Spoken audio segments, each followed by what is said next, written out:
On my kicker tonight, it is goons, tear gas, and now passports. Bei ya jioni. Take your pick. 1, 2, or all the 3. They are available. Kama dawa ya mende. And at prices that I suspect are unbelievably favorable. Bei ya kufunga inchi. Bei ya kufunga siku. Fellow Kenyans, this is not funny. This is dangerously alarming. What the heck is going on? What is happening to our statehood? What is happening to our statecraft? Is it true the immigration department is serving passports to foreigners like popcorns to moviegoers? Is it true that foreign crime against humanity suspects are now proud holders of Kenyan passports? As I reported some years back, I witnessed firsthand the atrocities and suffering visited upon non-Arab citizens of Sudan by an Arab militia group called the Janjaweed. I visited the strife-torn Darfur region and the camps of the internally displaced persons, where I saw non-Arab Sudan citizens nursing varied wounds, from burns to bullet wounds and injuries from severe whiplashes used by the Janjaweed. Now, the Janjaweed is the precursor to the Rapid Support Forces, RSF.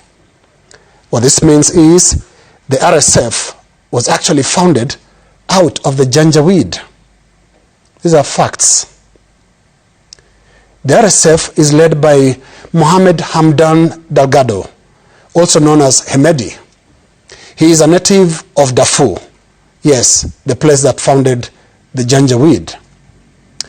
Besides leading the RSF in its war against the government of Sudan, Hemedi is described as a wealthy and influential gold merchant.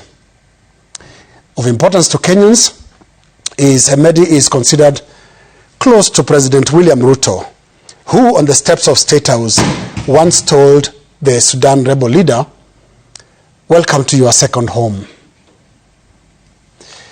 Now, at a diplomatic level, diplomatic observers would struggle to trace any strategic principle or philosophical grounding of relevance to Kenya's national security interests in the dalliance between President Ruto's administration and the RSF.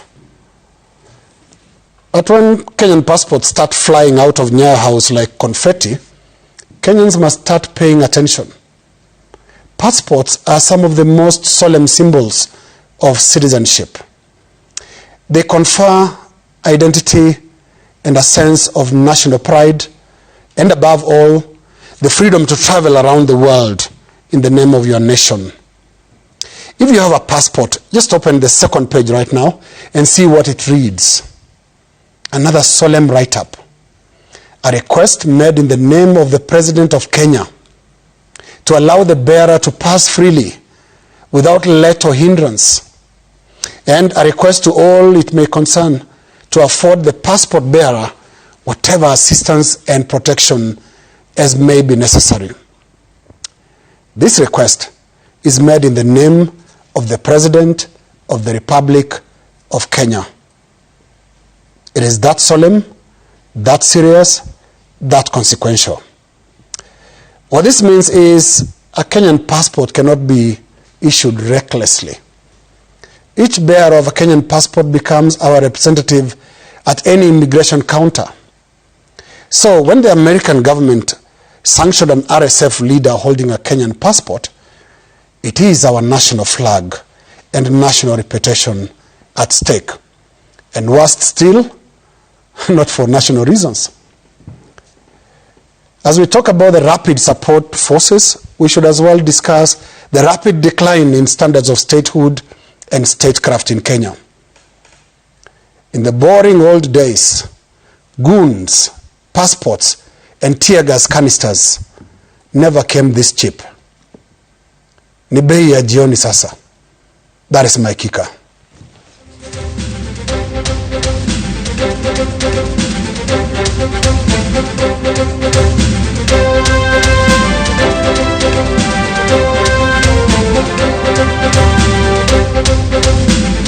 This week, I've been reflecting on a question we should have confronted a long time ago.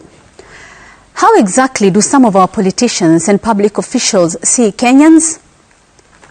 Because just in the past 3 days, watching some of them answer questions has left me either cringing or just plainly disappointed. From where many of us are sitting, it feels like politicians see us less as citizens and more like wajinga, or perhaps kondoo, expected to listen, nod, say ba or meh and move on. You see, when you hold public office, you don't just get a title, it is also a responsibility.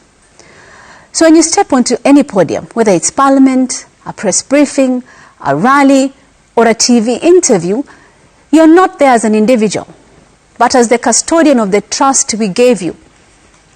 So it is always fascinating, and by fascinating, I mean exhausting, when leaders speak with a tone that suggests we can say whatever we want, mtadu. Because lately that's what it sounds like.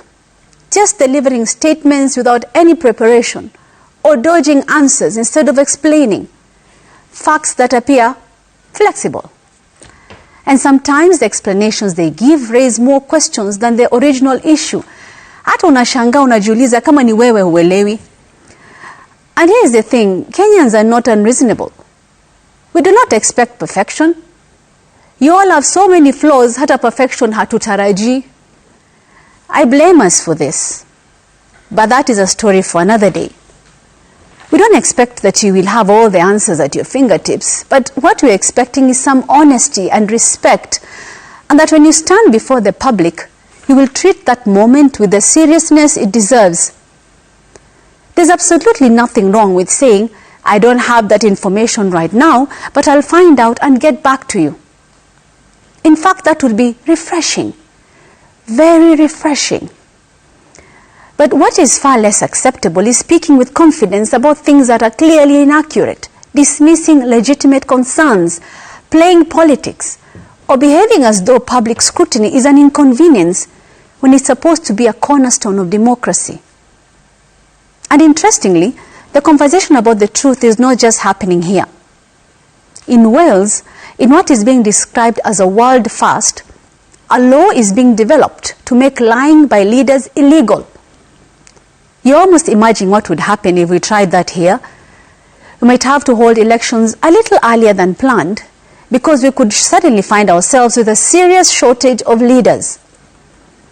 But perhaps there's another uncomfortable truth. Maybe, just maybe, we also need to ask ourselves whether we get the leaders we tolerate, those we excuse and defend, even when they fall short. Accountability should be at the ballot and in our conversations. It should be in what we choose to accept and what we refuse to ignore. Let's be honest. Wajinga waliisha Kenya. Kenyans are informed and they are paying very close attention. They can tell the difference between transparency and spin. Being in public office does not shield the office bearers from questions. It is the very reason questions exist. So perhaps it's time for a reset. Speak to citizens the way you would want to be spoken to. Prepare before you address them. Respect the intelligence of the people you serve. And most importantly, wacheni kuona Wakenya kama kondoo. That is my memo. Sasa tumechoka na Ruto. Yaani tumechoka. Motherfucker. Kama ni Ruto tutaki president wake bana. Hakuna kazi.